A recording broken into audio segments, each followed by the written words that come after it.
Hi, I'm going to assume you clicked this video because you felt the urge to disagree with the title of the video. I'm also going to assume that you're not satisfied with your current circumstances. You are where you are because of you. What you choose to do as well as what you choose not to do. I'm not referring to people with very unfortunate external circumstances. I'm referring to the majority of us who probably enjoy very average lifestyles. If you're still putting blame on your poor spawn conditions for the lack of success till this day, what can that really do for you? Other than temporarily making you feel good for being dismissive of it, what can that really do for you? You are still in this awful situation. The first step to solving any problem is to recognize its root causes.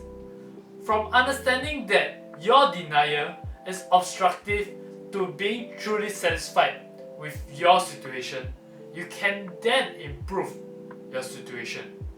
Rather than directing energy to things that you can't change and you complain about it, why not direct that energy to something that you can improve, something that you're in control of? When you learn to be in control of your situation, you become the master instead of the servant. Granted, this doesn't sound easy. Let me tell you, it isn't easy. The YouTube title of this video, "You are where you are because of you," represents the personal responsibility and accountability of yourself. The successes and challenges, as well as the circumstances that we face, are largely the result of our choice, actions, and mindset. This is not a bad thing. It suggests us that we have power over our paths instead of just living life as it is. It doesn't have to be that way. I'll give you some examples. For example, you often feel overwhelmed, whether for work, school, or just in general. It's highly possible you have just too many responsibilities. First, let's ask yourself, why is that the case? Is it because you don't know your priorities and hence just say yes to everything? Is it because you are not dedicating work when you need to? Or that you do not know how to juggle between work and life? Once you identify the reason, you can learn to say no to the things that earn the priority. Ask for help if you need, instead of doing everything all together. And then we can make sure to schedule time to relax, to have work-life balance. I made a video that is related to priority, so you might want to check that out. Things don't just happen without reason. Another instance is social isolation, or the feeling of loneliness. If it applies to you, let's take a look at yourself. Be real with yourself. Why are you friendless? Do you avoid social interactions due to past rejections or the fear of vulnerability? Is it because you are not confident or label yourself as an introvert? Do you try to build your connections when you are in a new environment? Now that you know the inherent issue, you can learn to engage more socially by joining clubs, making the conscious effort to connect despite feeling uncomfortable initially. That's how you become more satisfied with living life. Also, I have another video that talks about how I approach strangers to make friends. And if you're interested, please also take a look at it.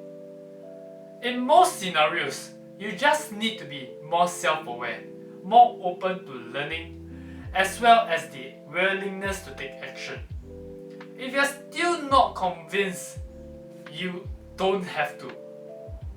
I would love for you to give it a try and determine for yourself whether this advice is legit or not. I would like to point out that our brain makes very convenient and valid excuse for us to not do the things that we don't need to do or don't want to do.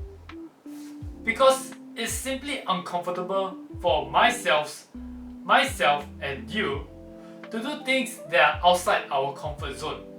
It's often inconvenient, and it's also because that we lack the experience to do so.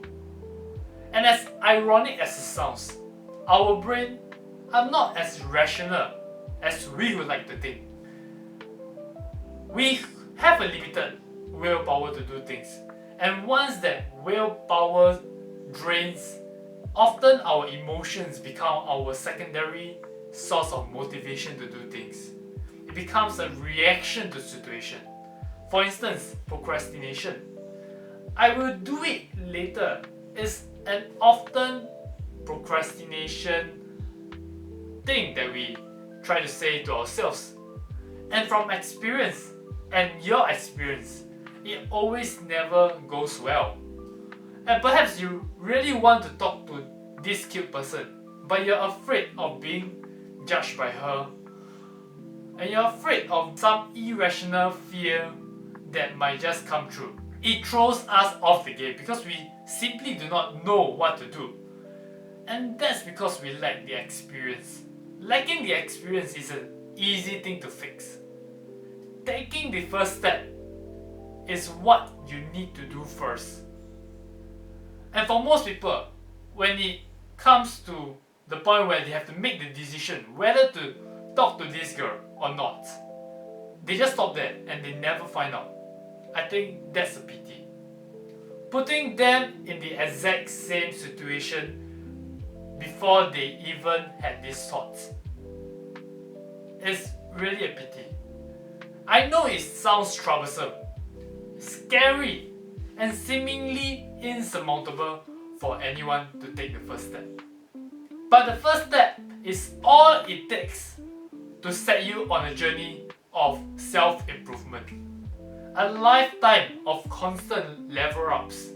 You don't stop, and that's the best part of living.